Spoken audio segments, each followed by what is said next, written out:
하나님 말씀은 고린도 후서 12장입니다.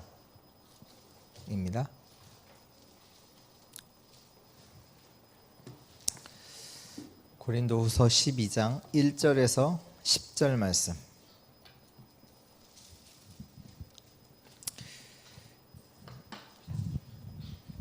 고린도 후서 12장 1절에서 10절 말씀 한 절씩 기독합니다. 무익하나마 내가 부득불 자랑하노니 주의 환상과 계시를 말하리라. 14년 전에 셋째 아내를 끌려간 자라 몸 안에 있었는지 몸 밖에 있었는지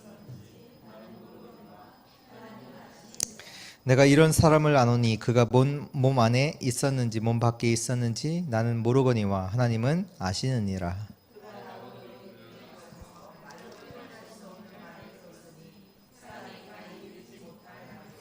내가 이런 사람을 위하여 자랑하겠으나 나를 위하여는 약한 것들 외에 자랑하지 아니하리라.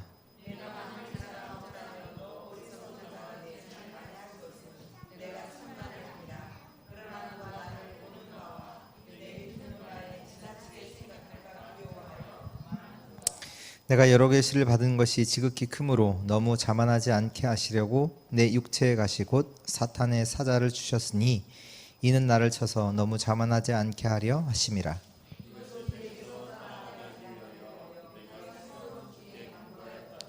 나에게 이르시기를 내 은혜가 네게 족하도다. 이는 내 능력이 약한 데서 온전하여짐이라 하신지라. 그러므로 도리어 크게 기뻐함으로 나의 여러 약한 것들에 대하여 자랑하리니 이는 그리스도의 능력이 내게 머물게 하려 함이라.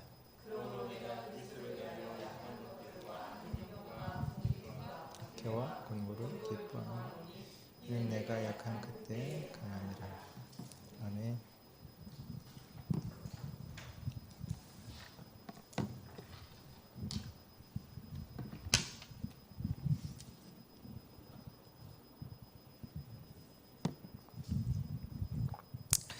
네, 오늘은 그릇, 다른 말로 시스템이죠. 시스템 치유에 대해서 같이 말씀 나누는데요. 그릇이 큰 만큼 거기에 담겨진 응답은 그릇 큰 만큼 응답이 더 크게 담기겠죠. 우리가 아무리 능력이 있어도요. 또랑에서는 큰 물고기를 잡을 수가 없죠. 바다, 깊은 바다 가야 큰 고기를 잡지. 우리가 아무리 능력이 있어도요. 그릇이 작다. 실제로 하나님의 응답을 담을 수가 없습니다. 그래서 먼저 서론으로요. 우리가 개인 시스템을 좀 봐야 되는데요. 개인 시스템을 우리가 갖춰야 합니다. 보니까 우리나라는 이제 창업, 젊은이들이 창업 이런 거 안 하고 이제 공무원 준비한다, 도전하는 걸 어려워한다 이렇게 얘기하고 창업해서 실패했던 것들을 경력으로 이렇게 잘 안 치더라고요, 한국에서. 근데 미국 이렇게 보니까 실리콘밸리만 봐도 창업을 했다, 그 사람을 되게 높게 쳐줘요. 설령 그 회사가 망했을지라도 거기는 많은 것들이 포함이 되잖아요. 근데 많이 창업을 했었다, 많이 실패를 했었다, 그래서 부자가 된다, 그건 아니고요. 뭐냐 하면 부자가 됐다라고 했을 때는 거기에 맞는 결국 이제 다른 말 조건인데요. 조건이 됐기 때문에 부자가 되는 조건이 갖춰졌기 때문에 부자가 된 거고요. 실패를 많이 해봤다고 해서 부자 되는 건 아니거든요. 그렇잖아요. 또 왜 망하냐? 조건에 실패할 만한 조건이 됐기 때문에 망한단 말이에요. 그래서 오늘 개인이 시스템을 갖춰야 되는데, 먼저 영적으로든 육적으로든 우리가 병들어 있는 부분들이 있잖아요. 영적으로든 육신적으로든. 근데 이제 그런 부분들이 이렇게 보면 하나님 아버지신데 빨리 치유해 주시면 좋겠는데 그런 병든 것들이 이제 빨리 치유가 안 되거든요. 또 뭐 정신 문제가 왔다. 그것도 빨리 치유가 안 돼요. 근데 이제 오늘 말씀에 보면 그 답이 정확하게 나오죠.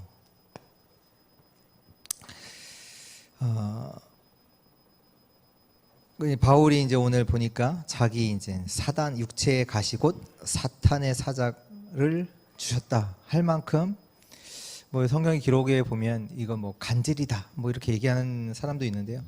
근데 실제적으로는 이 바울이 갖고 있었던 병이 오늘 말씀에 보면 나았다고 나옵니까? 그대로 있었다고 나옵니까? 안 나왔거든요. 그대로 있었거든요. 안 나왔는데 바울 같은 사람이 응답받아야 되잖아요. 그렇잖아요. 바울 같은 사람이 응답받고 저희 같은 사람은 응답 못 받아야 되는데 바울이 응답을 못 받았잖아요.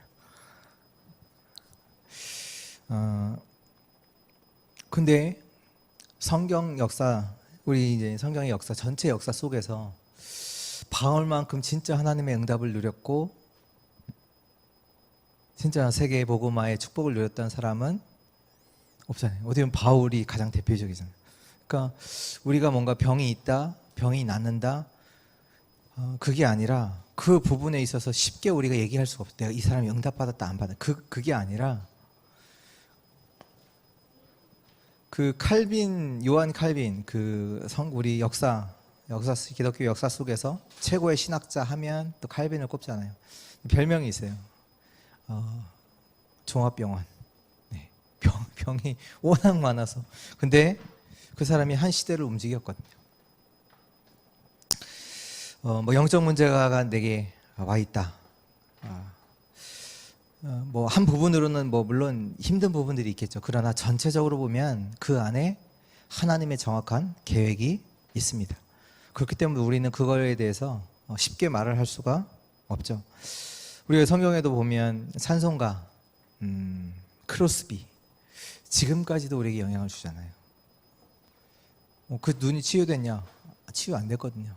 그러나 그가 쓴 고백, 찬양의 고백들은 지금까지도 우리에게 영향을 주고 있고 참 믿음의 고백들 있는 것을 우리가 확인할 수 있죠. 다만 우리가 실제로 누려야 될 치유는 뭐냐면 감사입니다. 치유 중에 치유가 감사예요. 그래서 뭐 큰 거, 뭐 응답받아서 감사 그게 아니라요. 조그만 것의 속에서 진짜 늘 감사하는 그런 자들 되시기 바랍니다. 이게 너무 이 시스템과 관련이 있거든요. 특히 이제 병들면 힘드니까 막 신경질 내고 저도 이번에 늘 이제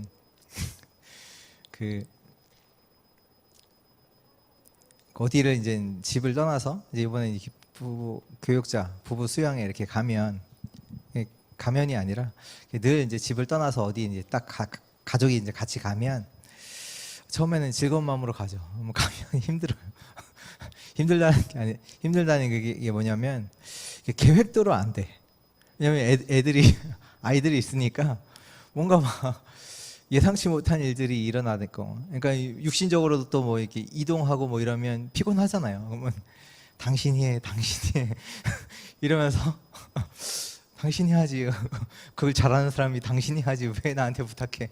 이러면서 얘기를 한단 말이에요. 그러니까 우리가 병들어도 조금만 힘이 없어도 막 신경질 내고 그렇게 되거든요. 네요. 감사. 작은 것 속에서 내게 이런 뭐 병들이 있다. 성경 말씀하시나요? 염려 다 내버려라. 왜냐? 그 하나님께서 그 안에요. 하나님의 계획이 있기 때문이에요. 그리고 감사를 누리시면서 뭐 하시면 되냐? 복음에 깊이 뿌리를 내리시는 거예요. 막 큰 응답이 받아서 어떤 특별한 기회가 아니라 오랫동안 늘 복음 속에 있는데 오랫동안 일도 일어나지 않아요. 응답도 없어요. 치유되지 않는 것 같지 않아. 네, 복음 속에 늘 있고 또 그게 가장 정상적인 거거든요. 정상적인 방법이거든요. 막 특별한 방법을 써서 막 치유하려고 아니요. 늘 내가 복음 속에서 뿌리 내리는 뭐 아프다고 열매 없다. 그거 우리 생각이에요. 아니에요. 하나님은 아픈 바울을 통해서 완전히 로마 복음화의 응답을 바울에게 주셨거든요. 또 눈먼 크로스비에게 정말 지금까지도 또 앞으로 또 올 시대에도 영적으로 가장 영향을 주는 찬송, 그 고백을 크로스비를 통해서 하나님께서 주셨던 것처럼 뭐 지금 응답 없다, 열매가 없다, 다 우리 생각이에요. 우리 생각이고 하지 마시고 그 속에서 감사를 찾고 늘 누리시고 또 가장 좋은 게 뭐냐, 늘 복음 속에서 복음의 뿌리를 내리는 그 응답 속에 있기를 축원합니다. 그러시면서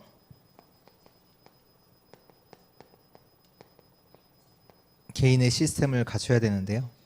개인의 시스템, 다시 말해서요, 힘을 얻으셔야 돼요. 늘 우리 주의 성도님들은 늘 하나님 주시는 힘 얻으셔요.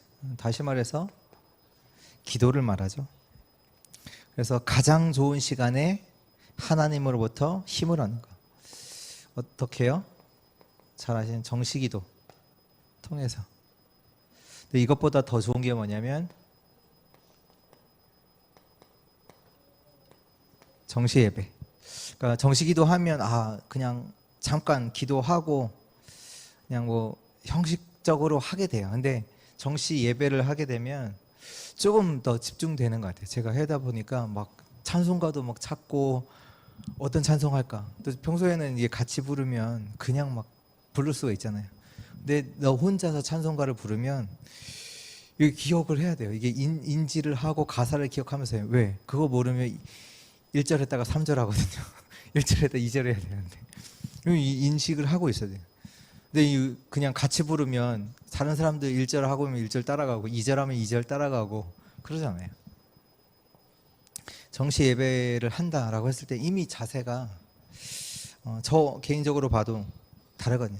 그러니까 이게 뭐냐면 혼자서 둘이 하는 건 뭐 이것은 뭐 다락방이 될 수도 있고 예배가 될 수도 있는데 혼자서 정식기도. 근데 이것보다 더 좋은 게요. 예배. 혼자서 들이쉬면서 진짜로 하나님 주시는 힘을 얻으셔야 돼요. 이게 개인의 시스템이에요. 그리고 말씀. 묵상이라고도 할 수 있겠고요. 또 말씀 속에서 묵상하는 가운데 소망이 보이고 희망이 보이고 그 시간을 말하는 늘 말씀 속에서 답을 찾고 거기서 진짜 기대가 되고 희망이 생기고 소망이 생기고 말씀 속에서 그것을 늘 찾는 그 시스템이 있고요.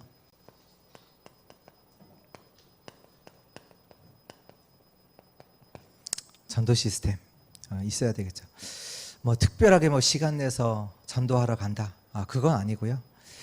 지금 나에게 맞는 전도 시스템을 찾아야 돼요.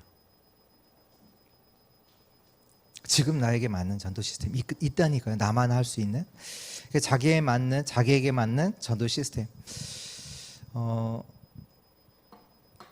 이렇게 보니까 이제 저희 이제 교회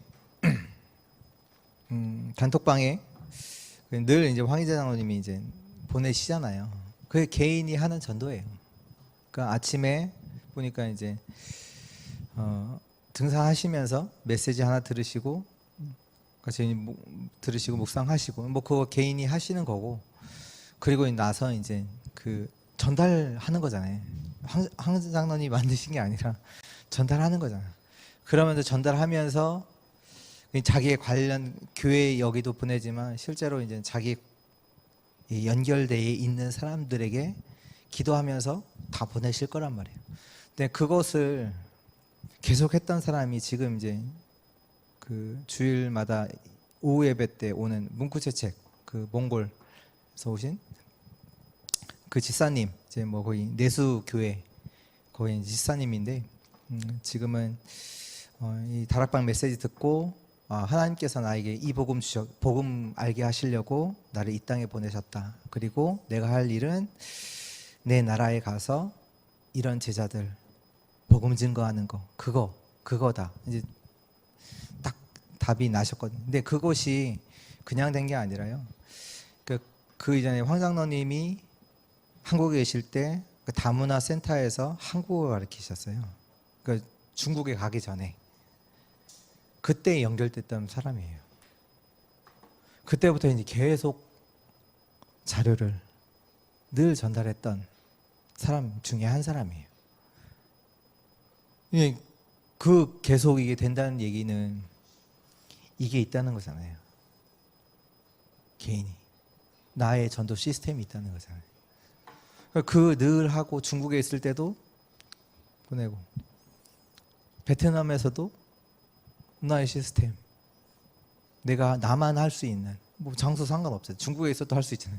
카톡, 복사, 붙이기, 붙여넣기, 뭐 누구나 할 수 있는 건. 근데 그 속에서 그때 이제 제가 이제 여기 성조부님께 오면서 이제 그 옛날에 이제 그 사람들 한번 연락해 이렇게 보라고 해서 이제 연락하시고 같이 그 현장 한번 갑시다. 내수 현장 갑시다라고 해서 또 연락이 됐고 또 그런 와중 그 속에서 지금까지 연결돼서 이렇게 지금 다락방 훈련 속에 지금 계속 같이 또 보니까 아들도 동건이도 같이 이제 전도 신학원까지 지금 같이 인도받고 있는데요. 그 나에게 맞는 전도 시스템이 찾아야 돼요. 그 시스템을. 기도, 말씀, 전도의 개인 시스템. 그러시면서 체험이 필요하죠. 다시 말해서 결국 계속해서 이제 체질이 되어지는 것들을 말하는데요. 뭘 체험하냐면 사도행전 1장 1절 예수가 그리스도다. 이것을 늘 체험하는 거예요. 내가 아프다, 상황이 안 좋다, 그렇다고 역사가 안 일어나는 거 아니거든요. 예수는 그리스도.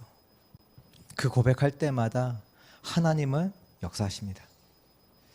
내가 수준이 안 된다고, 내가 아프다고, 내 상황이 어렵다고 역사 안 일어나는 게 아니에요. 또 우리는 뭘 체험해요? 늘 사도행전 1장 3절 늘 찾아요. 하나님의 나라. 하나님 나라의 응답이 뭘까? 그걸 또 누려요. 또 그 하나님 나라가 임할 때까지 우리는 기다려요. 왜? 하나님이 응답하실 게 분명하니까요. 하나님 나라의 응답이 우리에게 있기 때문에 그것을 늘 기다리고 누리고 그리고 또 뭘 늘 우리가 체험해야 될 거 그게 뭡니까? 1장 8절이죠. 성령 충만. 다시 말해서 저와 여러분들에게는 한계가 없습니다. 왜요? 하나님이 역사하시면 되거든요. 안 되는 현장? 안 되지 않아요? 하나님이 역사하시면 되거든요. 하나님의 은혜가, 하나님의 성령의 충만함이 이 자리에, 이 현장에 역사합니다. 가장 능력 없었던 자들이 마가다락방에 모였어요. 그렇잖아요. 가장 능력 없던, 가장 지식 없던 자들이 마가다락방에 모였는데 이해가 안 되는 일이 벌어졌어요. 그들을 통해서 15개 나라, 막 제사장도 돌아오고, 아니 무식한 자들이 제사장도 돌아오고 바리새인 중에서도 돌아오고, 말이 안 되는 역사, 일이 한계가 없다니까요. 성령 충만. 이 개인의 시스템을 갖추는 은혜가 우리 모든 주의 성도들이 있기를 기도합니다. 행복하게 막 억지로 이거 만들어야 돼, 꼭 만들어야 돼, 막 시달리지 마시고 행복하게 진짜 축복을 누리시기를 축원합니다. 그러면서 몇 가지 갖춰야 될 시스템이 있는데요.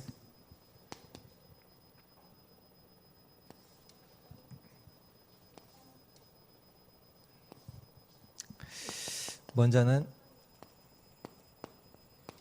신앙의 그릇입니다. 우리들 신앙이 결국은 하나님의 뜻과 맞아야죠.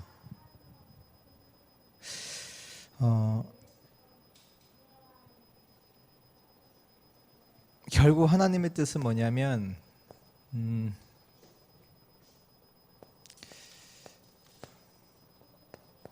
237 세계화이란 말이에요. 처음부터 하나님께서 아브라함을 축복하실 때 너를 통해서 땅의 모든 족속이 복을 받게 하겠다. 원래부터 하나님의 계획은 전 세계적이거든요. 사단이 그걸 바꿔서 나를 위해서, 나의 성공을 위해서. 아니요. 우리의 모든 계획도 세계화, 글로벌라이제이션, 그러니까 글로벌 돼야 돼요. 우리의 모든 계획도요. 하나님은 처음부터 너희는 가서 모든 족속으로 제자 삼으라 그러셨거든요.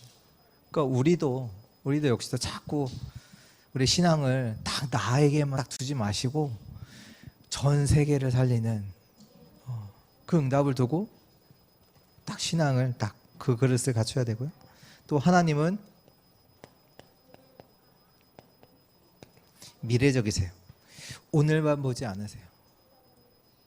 그냥 오늘 만난 이 말이 아니라 이걸 두고 또 다른 미래의 응답을 준비하셨거든요. 그러니까 우리 신앙의 그릇을 자꾸 세계화, 미래적으로 키우시고. 근데 이제 유대인들이 뭘 했냐면 신앙의 그 색깔 보면, 신앙의 그릇을 보면 뭐냐? 민족주의, 자기 민족만. 그리고 꼭 말씀을 지켜야 돼. 율법주의. 그러다 보니까 이제 당연히 인본주의 나오고요. 뭔가 기적 체험해야 되고, 자기들만의 이제 율법에서 나오는 이제 전통. 이 속에서 결국 이스라엘 백성들은 하나님과 맞지 않기 때문에 결국 노예, 포로, 속국, 유리방랑하게 되었죠. 왜? 하나님과 안 맞으니까. 그걸 깨시려고. 그들에게 있는 것들, 이거를 깨야 되니까. 그래서 우리들의 신앙의 그릇도 마찬가지로 크지 않으면요, 자꾸 뭔가 우리 주위 후대들이 어렵게 돼요. 문제 오게 돼요. 빨리 신앙의 그릇을 하나님께 맞추는, 하나님의 뜻을 맞추는 은혜가 있기를 바라고요. 또 두 번째,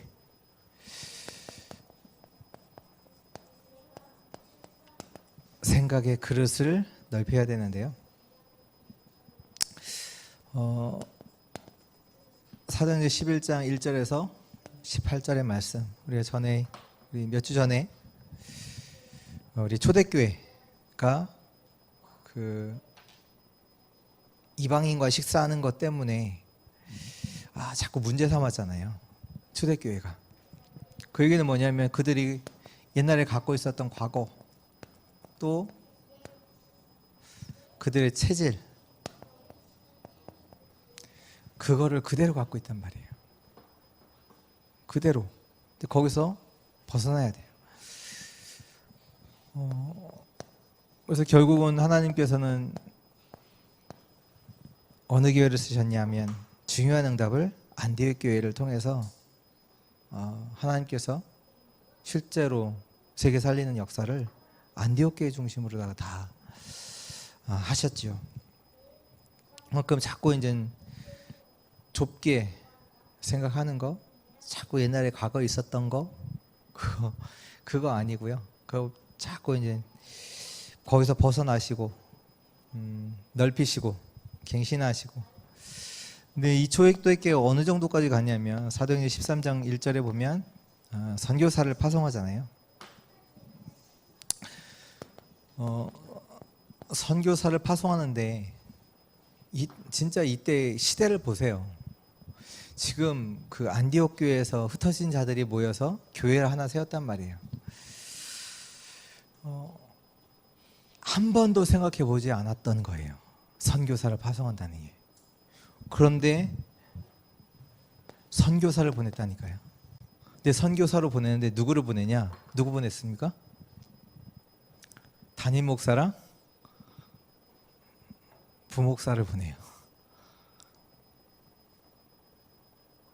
선교사를 보내는데, 선교사를 보내면 담임 목사는 가만히 있고 다른 사람 보내야지. 그렇잖아요.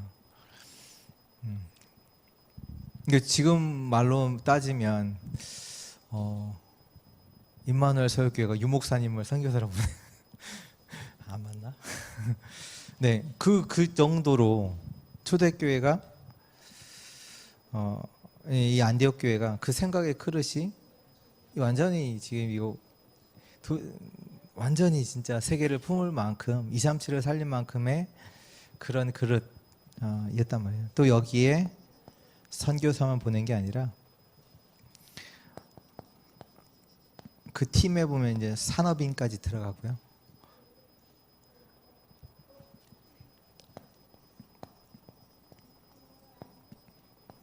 그곳에 중직자도 함께 팀으로 들어가요.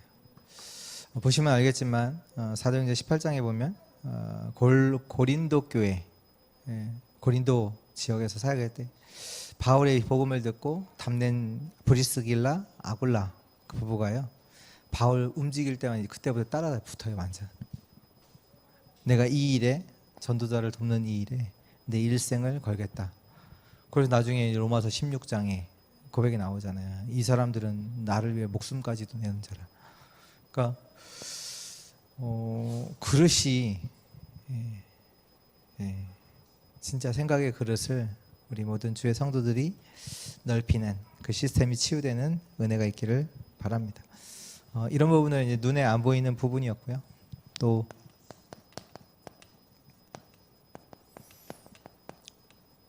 우리 교회 시스템, 또 교회 이제 그릇도 또 우리가 또 바꿔야 되겠죠. 넓혀야 되겠죠.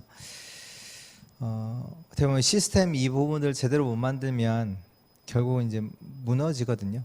근데 그 교회 시스템 속에서요, 특히 그 어느 교회든 뭐 유 목사님들 말씀하시지만 그 50명이 모이는 교회는 50명밖에 모일 수밖에 없는 그 그릇이다. 또 100명 모이는 교회는 100명 모일 수밖에 없는 그릇. 그렇다면 뭔가 깨야 되는 부분들이 있단 말이에요. 그릇을 키워야 되는 그 부분들이 있단 말이에요. 그러니까 많은 자들이 와서 같이 예배드리고 함께할 수 있는 시스템이 되어져야 한다는 부분이고요. 특히 뭐 목회자 역시도 마찬가지고, 목회자가 갖고 있는 뭐 생각의 그릇, 신앙의 그릇, 거기에 따라서 또 교회는 또 영향을 받잖아요. 그래서 어떻게 보면 진짜 교회는, 초대교회가 회복했던 건 뭐냐면, 원래 중세교회가 뭐 했냐면 사제 중심으로 다 움직였거든요. 근데 그 종교 개혁을 통해서 계신 교회가 진짜 성도들이 일어나서 모든 현장에서 내가 현장의 영적 그 목회자로, 현장 살리는 자로 같이 일어나서 함께 복음을 증거하는 그 일이 일어났단 말이에요. 그래서 이번에 이 목사님께서 목회대학원 때 그 말씀하시더라. 서밋이 뭐냐? 하게 만드는 것이라고 얘기하시더라고요. 사역자가 뭔가를 잘해서 이 사람을 막 세우고 이게 아니라, 그러니까 이 사람을 뭐 치유하고 이 정도 수준이 아니라 그 사람이 하게끔 실제로 일어나서 실제로 현장을 살리는 진짜 제자로 만드는 것이 서밋이다. 여러분들 지금 조금 느끼셨을지는 모르지만 저도 그런 응답을 받고 싶거든요. 그래서 그냥 내버려 두는 것들이 많아요. 아세요?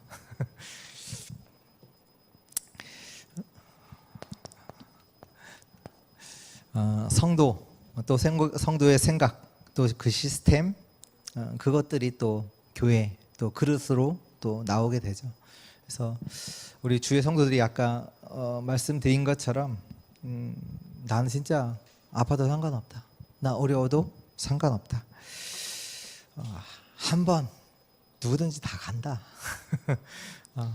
진짜 결론 내고 정말로 하나님이 원하시는 그 일을 두고 진짜 집중하는, 올인하는 그 은혜 있기를 바랍니다. 그래서 지금 우리에게 주신 시대 중 하나가 뭐냐면 중직자 시대잖아요. 중직자 시대. 그 전에 이제 유 목사님께서 그 처음으로 해외 사역을 그래도 힘있게 일어났던 지역이 제가 봤을 때 이제 러시아 사역이거든요. 가서 늘 간증하실 때 그 이야기잖아요. 러시아 가서 원래 이제 빵 주는데 둘째 날부터는 빵 안 주기로 얘기해라 그래갖고 2강에서는 이제 왔는데 사람들이 너무 많이 와서 창문 깨졌다 얘기하시고, 근데 이제 어떤 분이 이제 안진뱅이 또 그리스도 얘기했더니 일어났다, 그런 역사들이 있었던 현장에 대해서 러시아 얘기하는데, 즉 어떻게 보면 다락방 초창기부터 그런 이제 현장에 들어갔던 현장인데요. 지금 이렇게 보면 또 가장 안 되는 현장이 또 러시아예요. 그 다음에 어떤 계기였는지 모르겠지만 다 러시아 현장들이 다 문 닫고 무너졌었거든요. 지금도 어떻게 보면 초창기부터 시작되어졌던 그 사역 속에서 러시아 사역을 이제 다민족 제자가 이렇게 한다라고 했을 때 누구 대표적으로 이렇게 하는 사람이 없어요. 그러니까 일본 같은 경우만 해도 뭐 사도하라, 뭐 하지메 이렇게 있고, 뭐 스페인, 뭐 브라질, 뭐 이렇게 대표적인 이제 다민족 목회자들이 있는데, 그러면 러시아 현장 어떻게 보면 첫 창기부터 이제 시작되어졌음에도 불구하고 이렇다 이제 다민족 목회자가 이렇게 서 있지 않다라는 것을 조금 이제 확인을 하게 되고요. 그 얘기를 왜 드리냐면 러시아 이런 나라가 원래 공산주의잖아요. 공산주의. 이제 그 공산주의의 그 바탕이 뭐냐면 유물론이에요. 유물론. 유물론이라는 얘기는 뭐냐면 모든 것을 육신적으로 보는 거예요. 물질로 보는 거예요. 사람도 물질이에요. 사람도 물질이에요. 그래서 뭐 사람을 죽이든 뭐 상관없어요. 왜? 물질이니까. 그런 뭐 어떻게 뭐 어렵게 하는 뭐 상관없어요. 왜? 물질이니까. 제도 시스템을 위해서 필요하다고 보니까. 또 물질이기 때문에 그런 이제 그런 사상 배경 속에서 그들에게 지금 이렇게 보면 러시아에서 그래도 이제 훈련 받았던 분들이 한국에 와서 뭐 하고 있냐면 직장 돈 벌고 있어요. 뭐 이제 복음 운동과 상관없이 복음 운동과 상관없이 어떻게 보면 물질 따라서 돈 버는 위치에 이렇게 있는 것을 좀 많이 보면서 좀 많이 안타깝기도 하고. 왜 이 말씀 드리냐면 우리에게 이제 중직자 시대를 하나님께서 우리에게 여셨잖아요. 그 얘기는 진짜 많은 것들을 담고 있어요.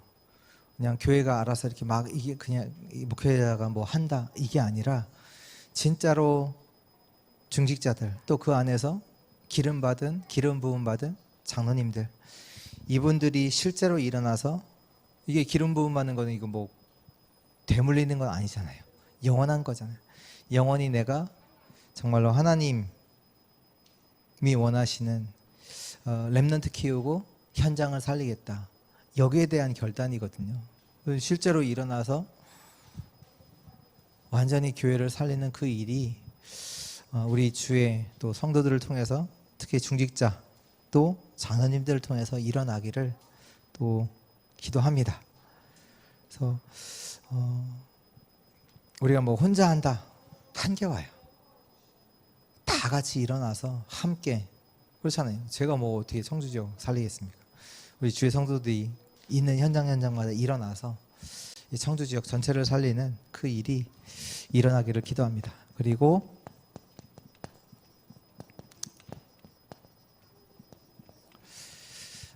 그러기 위해서 이제 지교의 시스템을 곳곳마다 당연히 세워야 되겠죠. 이제 그게 뭐 장막이기도 하고요, 또 회막이기도 하고요.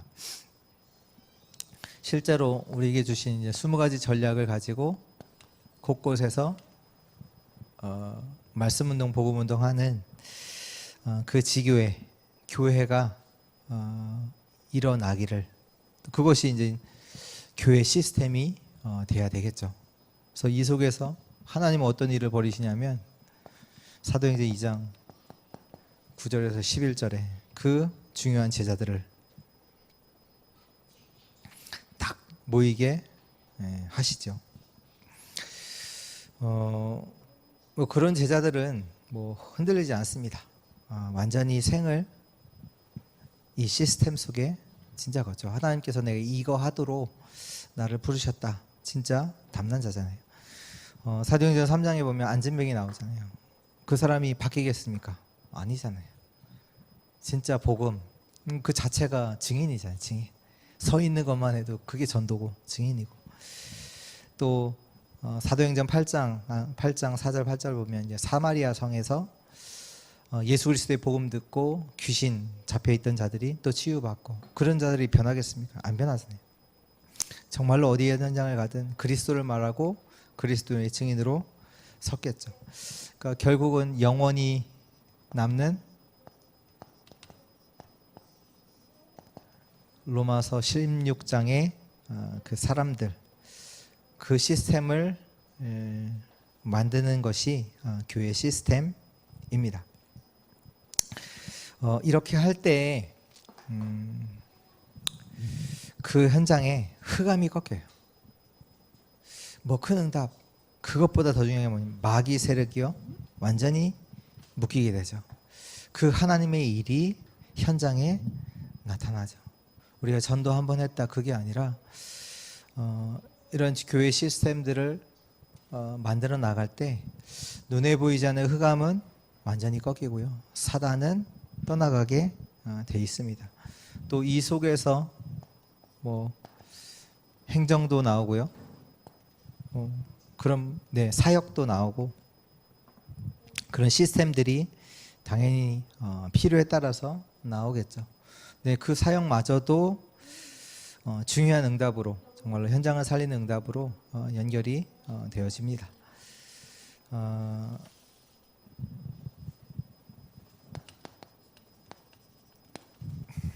그래서 결론으로요,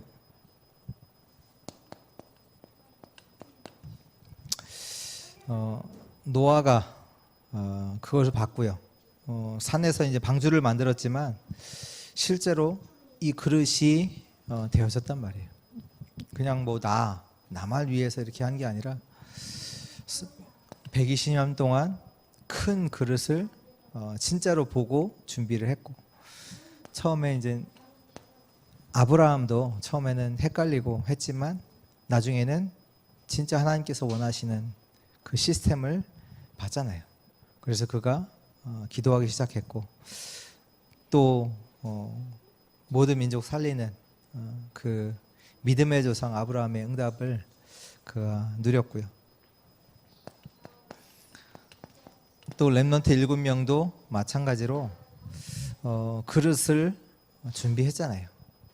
그 그릇이 되어졌기 때문에 가는 곳마다 살리는 역사들을 일으켰고, 살린다는 얘기가 뭐 왕, 나라, 강대국, 전 세계 모두를 살리는 그 하나님의 역사를 이뤘죠. 그래서 시스템이 안 맞으면요, 아무리 훌륭해도 안 되어지게 되어 있습니다.